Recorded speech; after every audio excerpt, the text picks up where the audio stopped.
Hello student, I am P. Kumar. In this session we'll discuss about permittivity. In the Coulomb's law, we know the Coulomb's law, the force of attractions or repulsions between the two charges is directly proportional to the product of their charges and inversely proportional to the square of the distance. ये तो हमारा Coulomb's law कि दोनों चार्जों के product के ऊपर depend करता है और inversely proportional to the square of the distance. But जो प्रोपोर्शनलिटी कांस्टेंट है उसमें एक टर्म आता है परमिटिविटी. अब देखिए हमारे पास द फोर्स ऑफ अट्रैक्शंस और repulsions between the two charges, ऐसे हमारे पास Q1 चार्ज हो गया और ये Q2 चार्ज हो गया. We know that according to the Coulomb's law the force of attractions और रिपल्शंस दिस टू चार्जेस, हम लोग यहाँ पर F इज इक्वल टू, अगर ये फ्री स्पेस में रखा हुआ है, मान लेते हैं फ्री स्पेस में रखा हुआ है दोनों चार्जेस, यानी वैक्यूम में रखा हुआ है, there is no medium between this two charges, तब इनके बीच में जो फोर्स ऑफ अट्रैक्शंस होगा या रिपल्शंस होगा, we know that according to the Coulomb's law 1/4 pi epsilon Q1 Q2 upon R square, where the epsilon naught is known as the permittivity of free space. What is the permittivity? ये permittivity है क्या, इसको हम लोग समझ लेते हैं कि what is the permittivity. तो permittivity is a constant term आता है और permittivity is the constant for the different medium have the different value. देखिए permittivity for the air के लिए इसका जो वैल्यू हम लोग यूज़ करते हैं, ये साइंटिस्ट ने कैलकुलेट करके permittivity का वैल्यू बताया है, that is equal to 8.85 into 10 to the power minus 12. अब देखिए हमारे पास इसका यूनिट क्या हो जाएगा, परमिटिव एप्सिलॉन नॉट इधर आ गई है और 4 न्यूटन नीचे आ जाएगा, ऊपर में Q इंटू Q2 है तो charge square Q1 Q2 charge square, और इसी से हम लोग फाइंड कर लेंगे यहाँ पर ये क्या हो जाएगा न्यूटन मीटर स्क्वायर, और इस that is also known as the, ऐसे भी हम लोग लिख सकते हैं, फराड मीटर भी लिख सकते हैं इसको. तो ये हमारे पास क्या कांस्टेंट है, but how we can define what is the functions of the permittivity in the medium. ये जो परमिटिविटी ऑफ मीडियम है उसका क्या फंक्शंस है. तो अगर परमिटिविटी को अगर हम लोग को डिफाइन करना रहता तो we can define it, the permittivity constant is a measure of inverse degree of permission for the charges to interact. इसको क्या कहेंगे, permittivity constant is a measure of the inverse degree of permission of the medium. ये inverse degree of permission of the medium, इसका मतलब ये हो गया कि इन दोनों चार्ज के बीच में जो मीडियम है वो इन्वर्स डिग्री, मतलब इनके दोनों चार्जेस को के बीच इंटरेक्शंस को इन्वर्स डिग्री ऑफ परमिशन, मतलब परमिशन नहीं देता इंटरेक्ट करने के लिए, इन्वर्स डिग्री ऑफ परमिशन, ये परमिशन नहीं देता, इन दोनों के बीच के इंटरेक्शंस को बाधित करता है, रोकता है, इन्वर्स डिग्री ऑफ परमिशन देता है ये मीडियम. अब ये देखिए हमारे पास क्या हुआ, force is equal to F is equal to F naught is equal to, हम लिखते हैं 1/4 pi epsilon naught Q1 Q2 upon R square, और इससे हम लोग ये लिख सकते हैं कि force is inversely force in the free space is inversely proportional to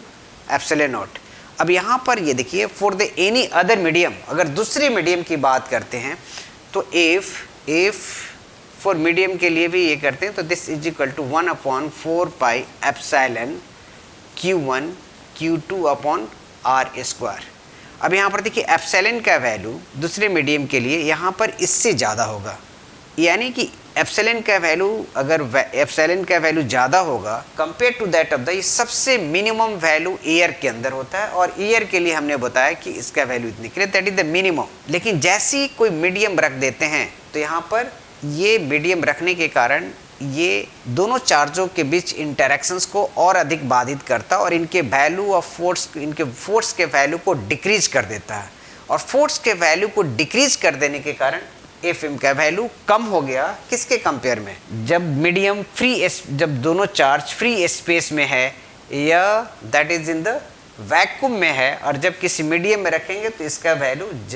ज़्यादा हो जाएगा और इसका वैल्यू कम होगा. और इसके कम होने के पीछे हम साइंटिफिक रीज़न देखते हैं, तो जैसे ही अगर हम यहाँ पर अगर ये Q1 चार्ज हो गया और ये Q2 चार्ज हो गया, इनको किसी मीडियम में रख देते हैं ये, तो जैसे ही मीडियम में रखते हैं, अगर मान लेते हैं कि ये पॉजिटिव चार्ज है तो ये यहाँ पर नेगेटिव, फिर इसके बाद ये क्या होगा पॉजिटिव, तो ये पोलराइज हो गया. इसी तरह से यहाँ पर फिर क्या हो जाएगा नेगेटिव, फिर क्या होगा ये positive, due to the polarization the force of interactions between the two charges, जो force of interactions है दोनों charges के बीच के वैल्यू को डिक्रीज कर देता है। इसलिए हम ये कहते हैं कि द परमिटिविटी जो हमारे पास है ये क्या चीज़ को मेजर करता है, inverse degree of permission of the medium. ये जो हमारे पास है जब मीडियम हमारा होता है, जैसे वाटर के केसेस में इसका value that value is equal to, ये हमारे पास वाटर के केसेस में इसका वैल्यू ज़्यादा होता है, तो ये इनके बीच में फोर्स ऑफ इंटरैक्शंस डिक्रीज कर जाता है। ये फोर्स ऑफ इंटरैक्शंस डिक्रीज कर जाता है ये। तो देखिए हमारे पास एफ नॉट, और यही हमारा जब हम ये फाइंड करते हैं F naught upon F M, जब हम force between the two charges are separated at a distance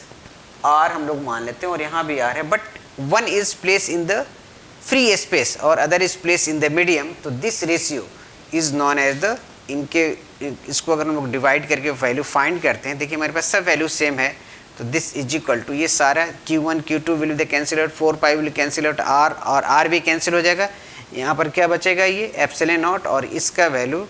epsilon जो मीडियम के लिए हम लोग फाइंड किए थे, यहाँ पर क्या है एप्सिलॉन, तो यहाँ पर क्या हो जाएगा, ये देखिए एप्सिलॉन हो गया, तो एप्सिलॉन बाई एप्सिलॉन नॉट, और यही होता है relative permittivity. Relative permittivity means that is relative to the air या फ्री स्पेस और इन वैक्यूम,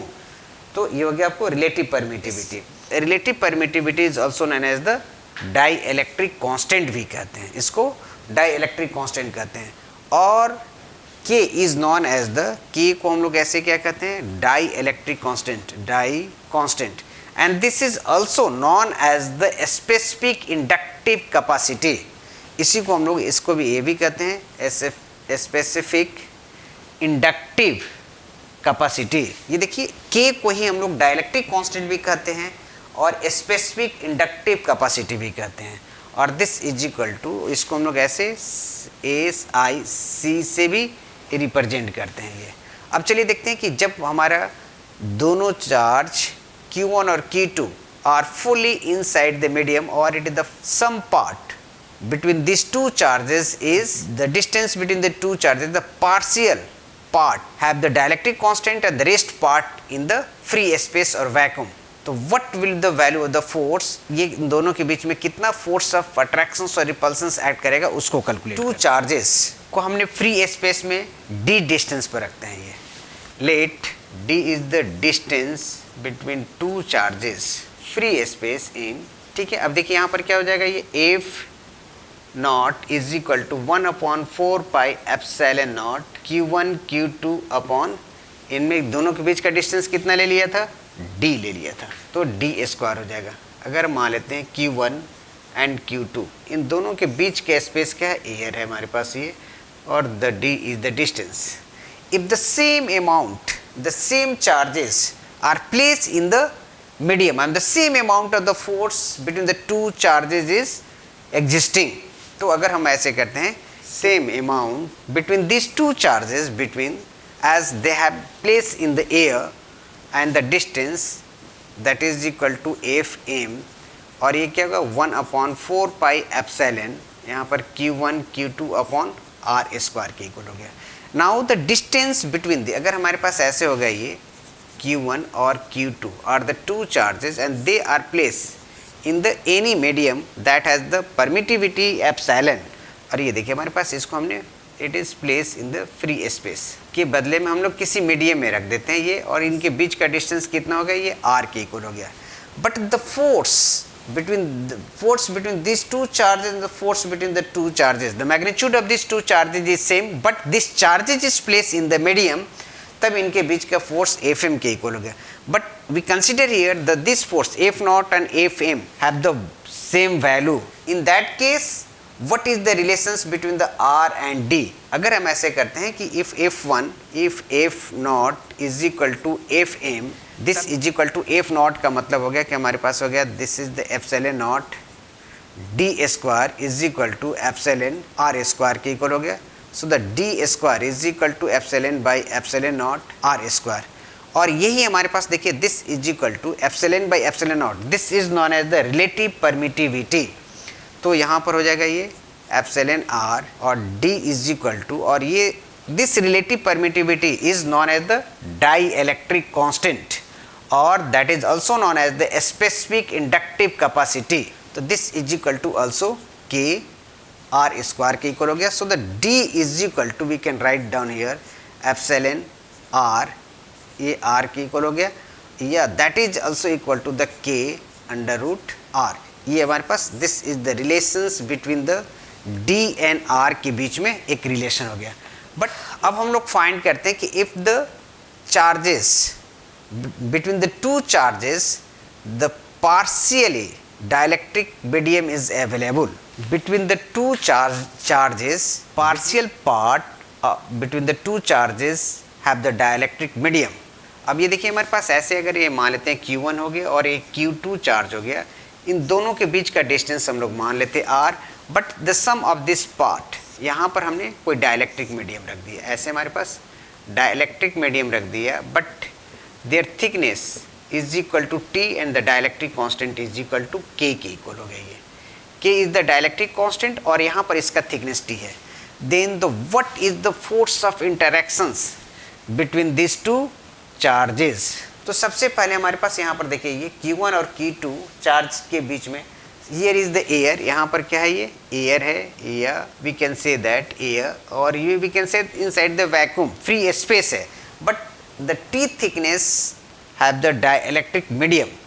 हमने एक मीडियम रख दिया जिसका डाइलेक्ट्रिक कांस्टेंट कितने के इक्वल है, ये रिलेटिव परमिटिविटी के इक्वल है, and its thickness is equal to T. यहाँ से यहाँ तक कितना हो गया, ये थिकनेस टी के इक्वल होगा. तो what amount of the force is existing between this two charges, what the force of attractions और repulsions will exist between the two charges. ये जो हमारे पास टी थिकनेस है, इसके लिए हम लोग सबसे पहले फाइंड कर लेंगे equivalent distance in the free space. Equivalent distance in the free space, ये जो टी थिकनेस है इक्विवेलेंट, अब यहाँ से यहाँ तक के बीच में इक्विवेलेंट डिस्टेंस